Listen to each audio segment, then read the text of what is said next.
2016, August 180. Ready.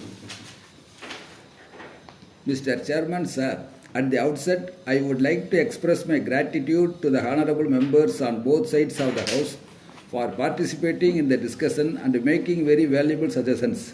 They have dealt with some issues which are very important from the point of view of the national economy. I shall deal with some of the points that they have raised in the course of the discussion. First of all, I am aware of the fact that in the matter of the Integrated Rural Development Program, honorable members have some fears in their minds. They have pointed out some matters which are of concern.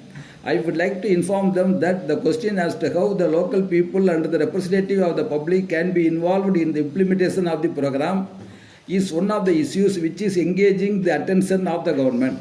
We feel that there should be distribution of committees in which the members of parliament and also the members of the legislative assembly will be involved. We know that our Prime Minister has been speaking about the involvement of the Panchayati Raj institutions in the matter, but I would like to say that there should be a way by which we will be able to know whether the money that we give to implement a particular program is reaching the group concerned or not.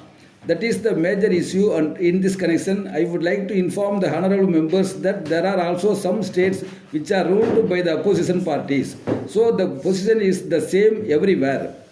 I do not think that in the matter of quality there will be any difference between one and the other.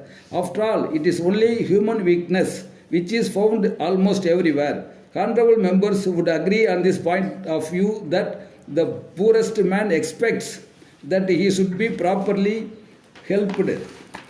We do not want to give him doles, but at the same time, we do not want to create a situation wherein he will be helpless. We have tried land reforms and other things, but in spite of that, there are a large number of people who are prepared to work but are getting the kind of work that they want. In this connection, I would like to point out that it is not only the white-collar jobs which are in demand. I am aware that there is a dearth of jobs of that nature, which is a great problem. But as we have introduced vocational education, there are a large number of trades which have been introduced. For example, there is great demand for masons and carpenters, but they are not available. I would like to point out that if you are prepared to work manually and with the kind of tools available, there is great scope for employment within the country and also abroad. But at present, these people are not available. Then it was pointed out by some honorable members that the Prime Minister had issued orders and the Finance Ministry also issued orders to the administrative ministries to economize, and they have asked what the effect of the same has been. I agree that they are expecting something more than what has been achieved. But to say that nothing has happened is not true. Every administrative ministry has been able to absorb the dearness allowance which is to be paid to the employees of that administrative ministry. To that extent, it is a kind of suffering, though as a matter of fact we had made provision for it in the budget. I have told them that it will not be possible to give them any money for this purpose. At the same time, I agree with the honorable member that there is still scope for improvement. We will have to examine the matter. Another point is that in a number of ministries, there are people who have been there for the last 20 or 30 years. On this occasion, I may assure the members of the staff that they will not be retrenched. We can have them in the surplus pool and try to absorb them in course of time. Of course, I agree that it is right on the part of members to ask why we should do this when there is unemployment. It requires the cooperation of all concerned so that we may be able to affect the economy and use that money for productive purposes.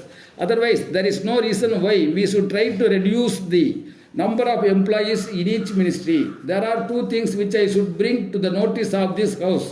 One is the reduction in the rate of savings. That is why we have introduced many schemes of savings for which we have provided incentives. There is the National Savings Certificate and there is a new savings scheme in which we have given all kinds of incentives. Even in the case of those who have retired, we have made provision for giving them concession under the Income Tax Act. So, that if they deposit the money, they will not only get the interest without tax, but also get the principal amount after a particular period of time. We propose to extend this concession to the employees of the public sector undertakings also.